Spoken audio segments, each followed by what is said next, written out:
केवल ज्ञान ही एक ऐसा अक्षय तत्व है जो कहीं भी, किसी भी अवस्था में और किसी भी काल में मनुष्य का साथ नहीं छोड़ता।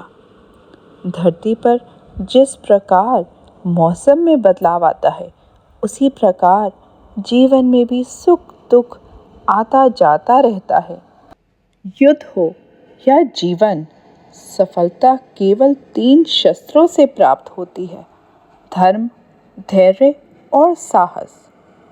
कोई भी मनुष्य जन्म से नहीं बल्कि अपने कर्मों से महान बनता है। कुछ पाना है तो खुद पर भरोसा कीजिए, क्योंकि सहारे कितने भी सच्चे और अच्छे हो, साथ छोड़ ही जाते हैं।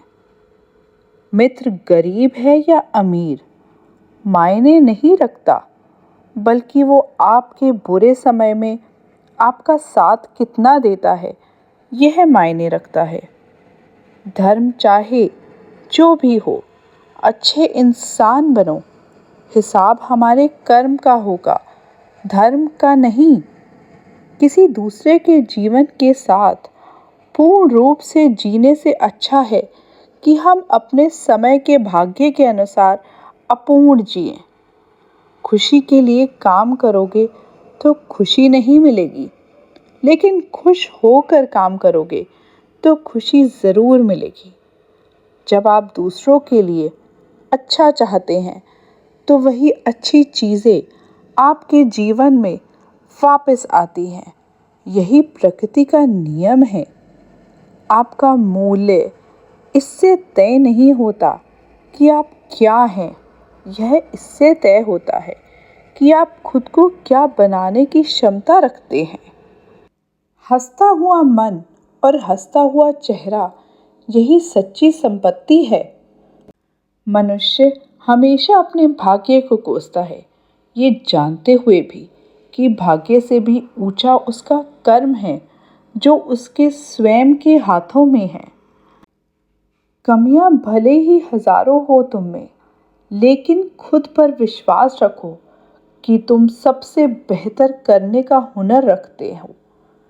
जितना इंतज़ार वो आपसे करवा रहा है, समय आने पर वो इतना देगा कि संभाल भी नहीं पाओगे। कोई आपका साथ ना दे तो निराश मत होना, क्योंकि परमात्मा से बड़ा हम सफ़र कोई नहीं होता। खुशी आज़ादी पर निर्भर होती है, और आज़ादी इस बात पर निर्भर होती है कि आप कितने साहसी हैं। विश्वास के बगैर इस दुनिया में कोई भी रिश्ता ज़्यादा देर तक कायम नहीं रह सकता। यदि किसी भूल के कारण कल का दिन दुख में बीता, तो उसे याद कर आज का दिन व्यर्थ ना करे। जो लक्ष्य में खो गया, समझो वही सफल हो गया। एक नगर में सुनीता नाम की महिला अकेली रहती थी। उसका एक पुत्र था। उसका पुत्र परदेश में कमाने के लिए गया हुआ था।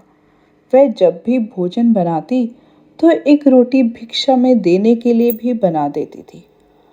उसके दरवाजे पर एक भिखारी रोज आता और धीमे स्वर में कहा, कर्म करते जाओ, ईश्वर तुम्हें फल अवश्य देगा। उसका रोज का यही क्रम था। सुनीता को भिखारी के बोलने पर आश्चर्य होता था। वह हमेशा अपने पुत्र के स्वदेश लौटने के लिए ईश्वर से प्रार्थना करती रहती थी कि उसका पुत्र शीघ्र ही घर आ जाए।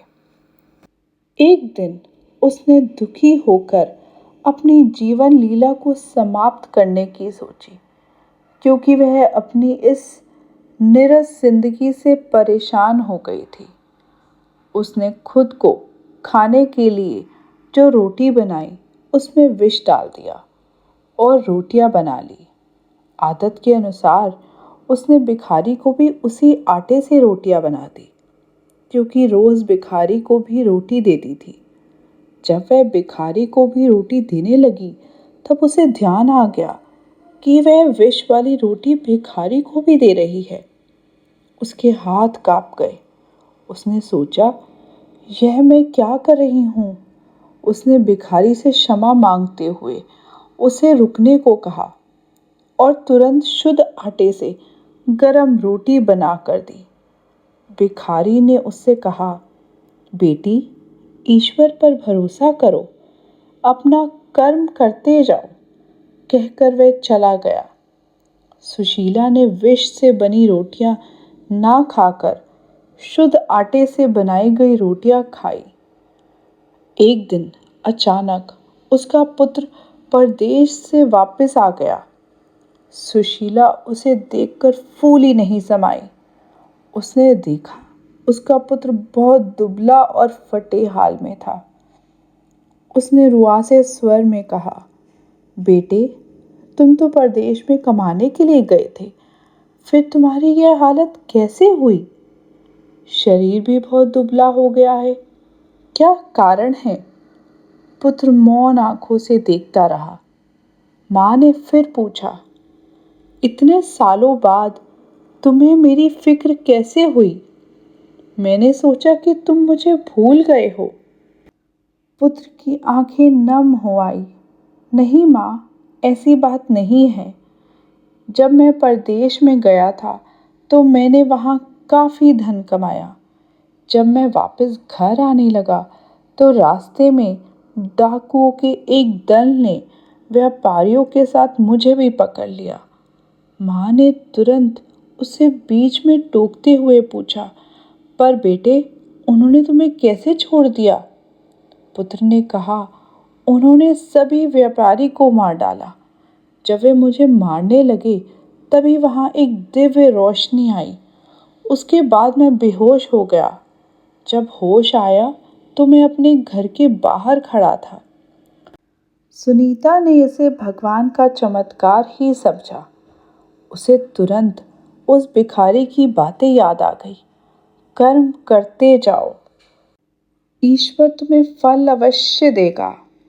उसने दूसरे दिन हमेशा की तरह उस भिखारी का इंतजार किया, लेकिन वह नहीं आया। वह भिखारी और कोई नहीं, ईश्वर का दूत ही था, जिसने उसके बेटे की भी मदद की थी। उस भिखारी ने सुनीता को जिंदगी जीने का सबक बता दिया था। उसने अपने बेटे को गले से लगा लिया और भगवान श्री कृष्ण का गीता में कही गई वे पंक्तियाँ याद हो आई कि कर्म किए जाओ, फल की चिंता मत करो।